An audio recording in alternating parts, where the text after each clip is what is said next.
everyone. Please rise for the playing of the national anthem.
St. Genevieve 4th of July Freedom Celebration and the St. Genevieve Municipal Band's performance under the direction of Mr. John Mooney, who is also the St. Gen R2 Schools Band Director. The Star-Spangled Banner was the only noteworthy verse written by the lawyer Francis Scott Key. His poetic reflection on the 1814 British attack on Fort McHenry was set to the music of another 18th century tune and renamed the Star-Spangled Banner. It wasn't until 1931 that it was adopted by Congress as our national anthem.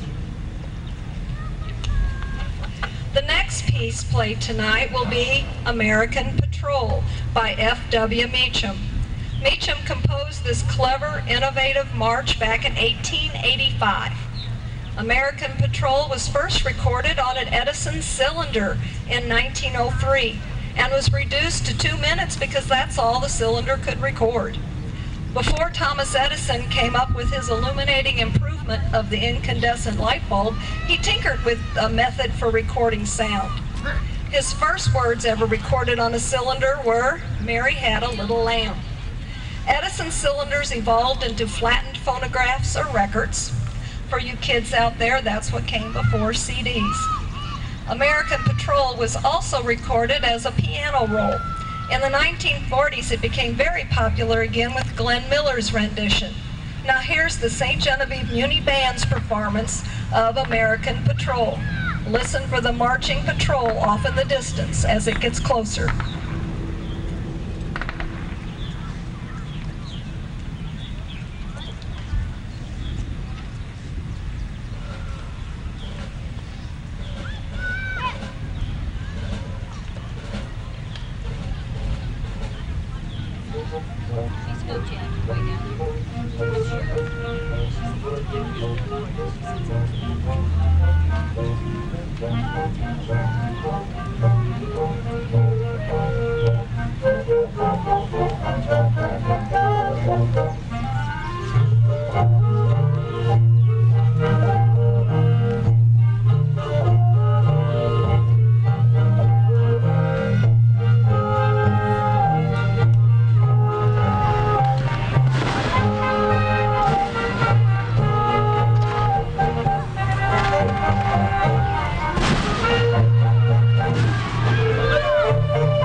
be the Armed Forces Salute. It's a medley paying tribute to 5 branches of the armed services. The Army adopted the Zippy Caisson song, written by Edmund Gruber during World War I.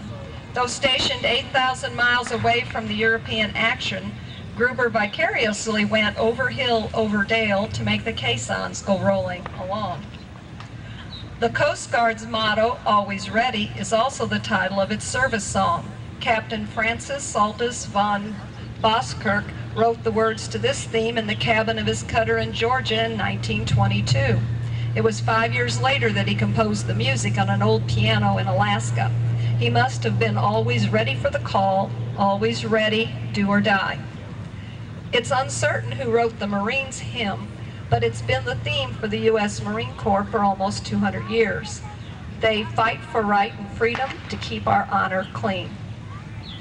Before becoming the U.S. Air Force, the Army Air Corps sponsored a contest for an official song.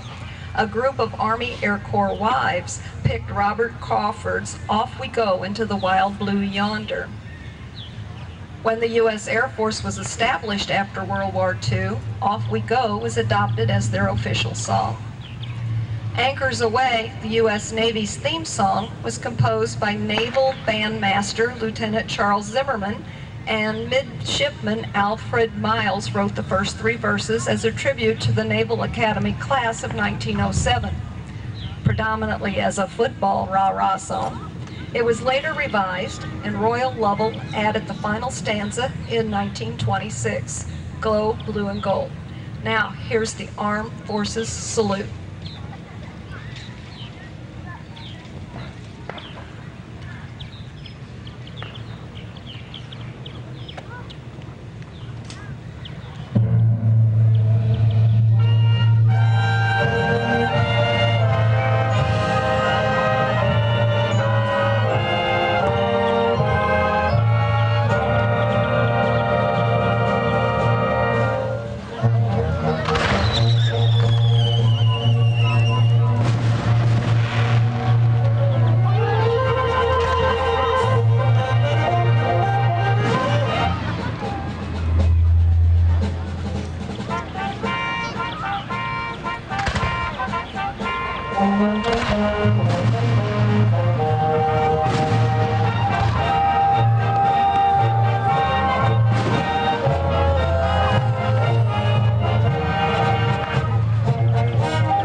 TV documentary, Victory at Sea.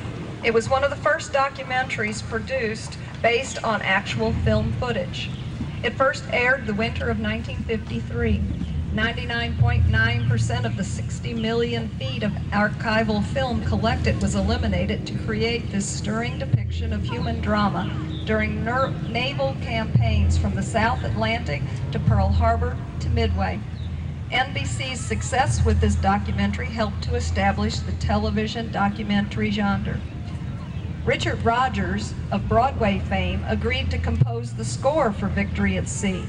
His name added prestige to the production, and his music added dramatic emphasis for the explosive scenes.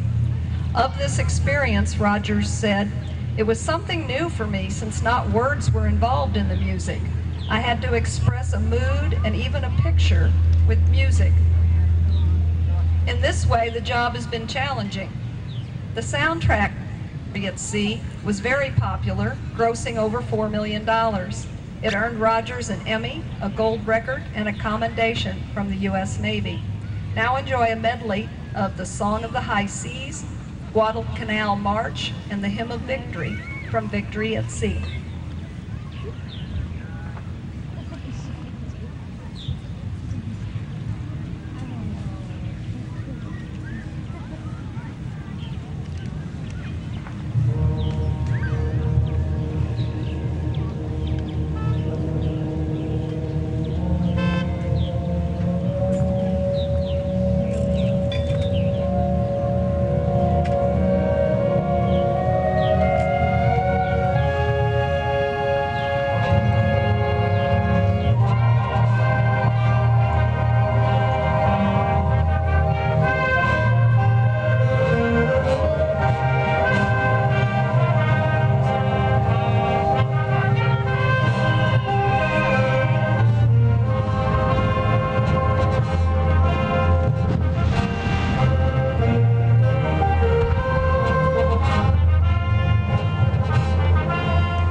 Americans We was composed by Henry Fillmore, perhaps the most flamboyant bandmaster of the 1900s. Fillmore wrote more than 250 tunes, but is best known for his marches and trombone smears. As a teen, Fillmore's conservative religious father discouraged him from learning to play the trombone because it tended to be associated with street corner riffraff. Fillmore later married an exotic dancer in St. Louis and joined the circus as a bandmaster. Imagine how that went over with his father. Americans We is one of Fillmore's best well-known marches. Fillmore had problems deciding on a title for this march. His band was giving a series of concerts at the local zoo, and so at first he introduced his new work as the Cincinnati Zoo, then as Pure Food and Health. Finally, realizing that it was probably his finest march, he published it in 1929 as Americans We and dedicated it to all of us. This march is highly spirited and rouses the human spirit qualities that characterized Fillmore's long life as an irresistible public performer. Enjoy Americans We.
Next, a Jefferson portrait will be performed. Elliot Del Borgo composed this contemporary musical piece as the backdrop for Thomas Jefferson's word from the Declaration of Independence. Actually, when the Virginia Convention chose a delegate to the Continental Congress in 1775 to represent that state, Thomas Jefferson was only the alternate. When their first choice was recalled by the royal governor, Jefferson traveled to Philadelphia and became an instrumental founding father. In 1776, he was chosen by the committee to draft a Declaration of Independence. He labored to find just the right words for this important declaration, with some minor corrections by James Madison, embellishments from Benjamin Franklin, and abbreviations from the Congress. The Declaration of Independence was adopted on the 4th of July, 1776. Tonight, those immortal words will be recited by Mr. Charles Crowder.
It becomes necessary for one people to dissolve the political bands which have connected them with one another and to assume among the powers of the earth the separate and the equal station to which the laws of nature and of nature's God entitle them. A decent respect to the opinions of mankind requires that they should declare the causes which impel them to the separation.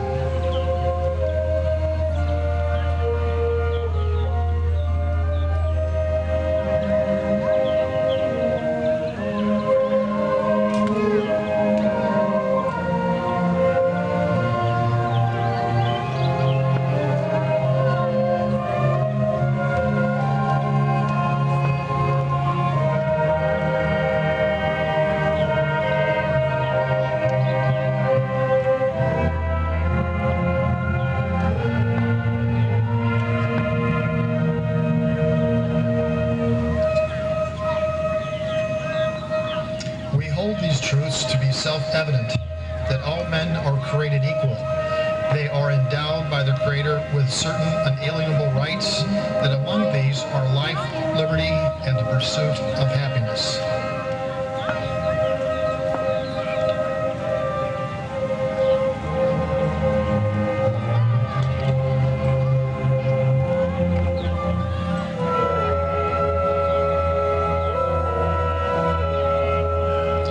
To secure these rights, governments are instituted among men, deriving from their just powers from the consent of the governed.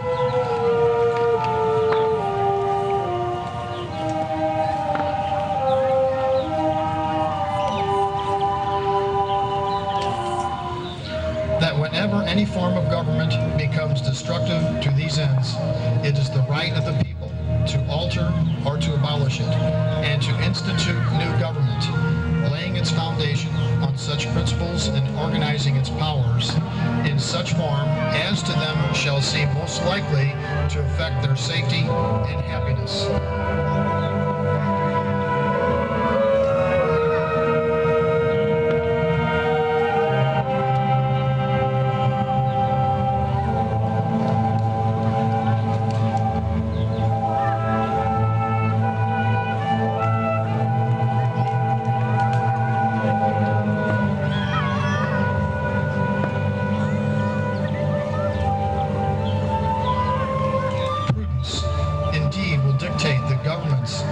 Established should not be changed from light and transient causes, and accordingly all experience hath shown that mankind are more disposed to suffer while evils are sufferable than to right themselves by abolishing the forms to which they are accustomed. But when long train of abuses and usurpations pursuing invariably the same object evinces a design to reduce them under absolute despotism. It is their right, it is their duty to throw off such government.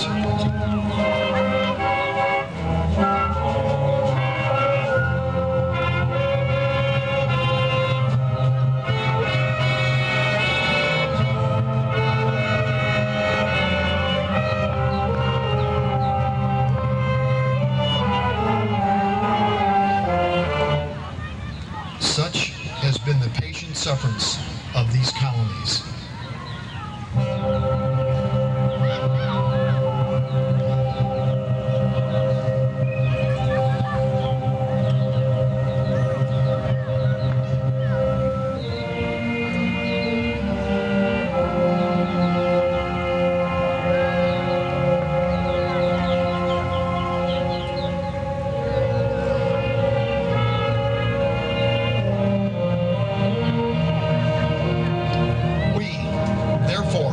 Representatives of the United States of America in General Congress assembled, appealing to the Supreme Judge of the world for the restitute of our intentions, do, in the name and by authority of the good people of these colonies, solemnly publish and declare that these United Colonies are, and of right ought to be free and independent states.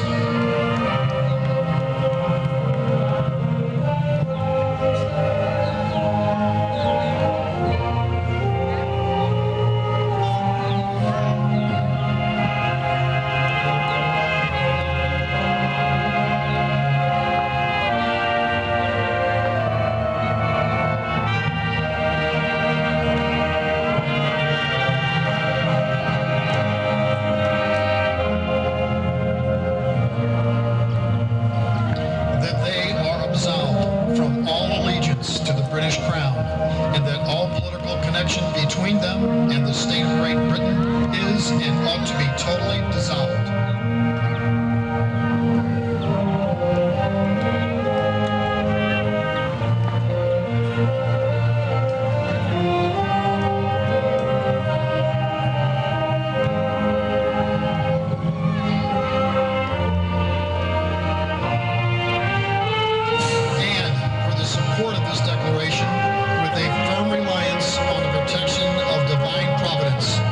Mutually pledge to each other our lives, our fortune, and our sacred honor.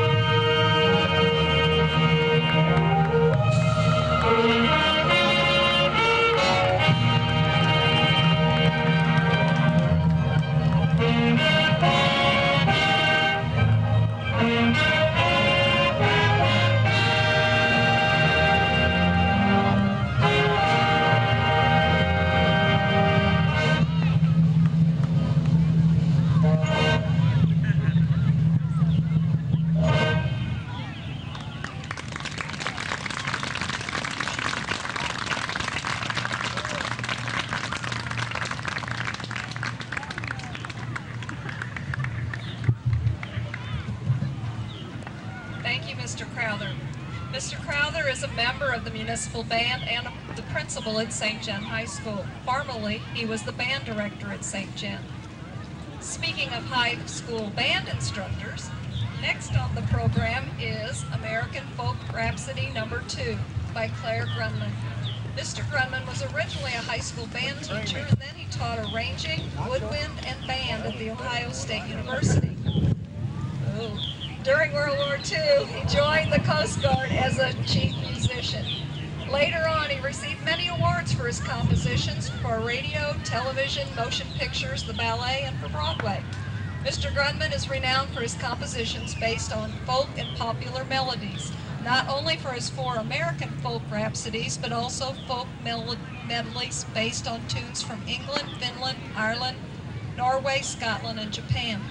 The American Folk Rhapsody No. 2 is made up of an intertwining of the familiar Billy Boy, Skip to My Lou, and Shenandoah.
without a rousing march from John Philip Sousa. Sousa is known as America's March King. During the Civil War, his father played trombone with the U.S. Marine Band and sometimes took his precocious son with him to band practice. By the age of 26, Sousa had become the Marine Band's director. Along with the contemporary works of Tchaikovsky, Verdi, and Wagner, Sousa mixed in some of his own compositions for the band to play. He was considered the greatest musical star of his era. Like the Beatles going their separate creative ways, Sousa and the Marine Band also parted ways, and Sousa started his own band. 4 years later, while vacationing in Europe, Sousa learned of the death of his friend and band manager, David Blakely. He immediately returned to the States aboard the ship SS Titanic. Sousa wrote in his autobiography that while pacing the deck of the ship, absorbed in thoughts of my manager's death, suddenly I began to sense a rhythmic beat of a band playing within my brain. Throughout the whole tense voyage, that imaginary band continued to unfold the same themes, echoing and re-echoing the most distant melody. I did not transfer a note of that music to paper while I was on the steamer, but when we reached shore, I set down the measures that my band brain had been playing for me, and not a note of it has ever changed. The Stars and Stripes Forever was declared the National March of the United States in 1987. Tonight, the St. Genevieve Muni Band will conclude its performance with Stars and Stripes Forever.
good about this, Don.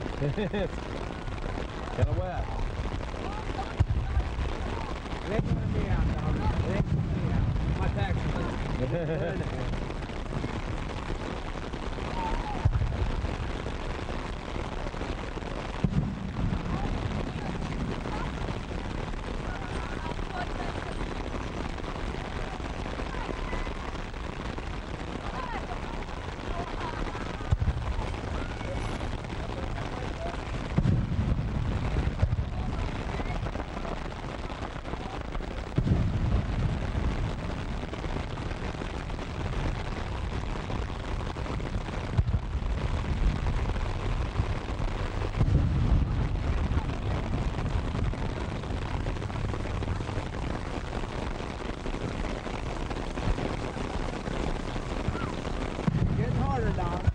Yeah.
There's the grand old flag. It's over.